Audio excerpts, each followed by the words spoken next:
வாய திறக்க வரலம்மா. அப்படி என்னடா உனக்கு பதவி சுகம்? அப்படி பதவி சுகத்துல உட்கார்ந்துகிட்டு நீ என்ன பண்ண போற? நிச்சயமா இது இவ்வளவு பெரிய இன்வால்வ்மென்ட் இருக்கும்போது நிச்சயமா இது கமிஷன் ஆபீஸ் வரைக்கும் நிச்சயம் போயிருக்கும் தகவல். கமிஷன் ஆபீஸ் போச்சுன்னா நிச்சயம் எங்க அண்ணன் சேகர் பாபுக்கு போயிருக்கும். ஒரு கொலை உன் பிரிமிசஸ்ல நடக்குது, ஒரு கோவிலுக்குள்ள நடக்குது. வாய திறக்க வரலம்மா. அப்படி என்னடா உனக்கு பதவி சுகம்? அப்படி பதவி சுகத்துல உட்கார்ந்துகிட்டு நீ என்ன பண்ண போற? பெத்த மகளுக்கு கூட உன் விருப்பப்படி கல்யாணம் பண்ண முடியல. கடவுள் இப்படி தண்டிக்கும் போது கூட மக்களுக்கு சேவை செய்யறதுல உனக்கு ஏன் தயக்கம் வருது? அப்பப்போ நீ மக்களுக்கு சேவை பண்ண வாப்பா. நீங்க அப்படியே டிவி சேனல்ல அப்படியே திருப்பி பாத்தீங்கன்னா தெரியும். உள்ள ஜெயில இருக்கக்கூடிய 5 பேரோட குடும்பம் குழந்தைங்களோட நடு ரோட்ல நீ உட்கார்ந்துகிட்டு இருக்கு இப்போ. ஏய், என்ன போய் என் புருஷனை போய் நீ உள்ள தள்ளிட்ட.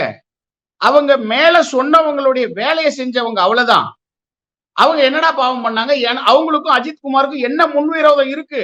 அவங்களுக்கு என்ன மோட்டிவ் இருக்கு அவங்கள கொலை பண்றதுக்கு? அதிகாரி சொல்லி அடிச்சு கேளுன்னு சொன்னா அவன் அடிச்சு கேட்டான், அவ்வளவுதான். அவன் ஒரு போஸ்ட்மேன் சர்வீஸ் பண்ணவன். அவனை ஜெயில போட்டு எங்களெல்லாம் நடுத்தெருவுல உட்கார வைக்கிறீங்க. அதுக்கப்புறம் டிஎஸ்பி கிட்ட இந்த பையன் திருடலன்னு ரிப்போர்ட்டும் கொடுத்திருக்காங்க. அதெல்லாம் இல்ல, நீ நல்லா விசாரின்னு சொல்லி இருக்கக்கூடிய டிஎஸ்பி எங்க? அந்த டிஎஸ்பியை நல்லா விசாரிச்சுட்டு எனக்கு ரிப்போர்ட் பண்ணுன்னு சொன்ன மேலதிகாரி எங்க? அந்த மேலதிகாரிக்கு இப்படித்தான் நீ விசாரிக்கணும்னு டைரக்ஷன் கொடுத்திருக்கானே ஒரு முக்கிய புள்ளி, அவன் எங்க?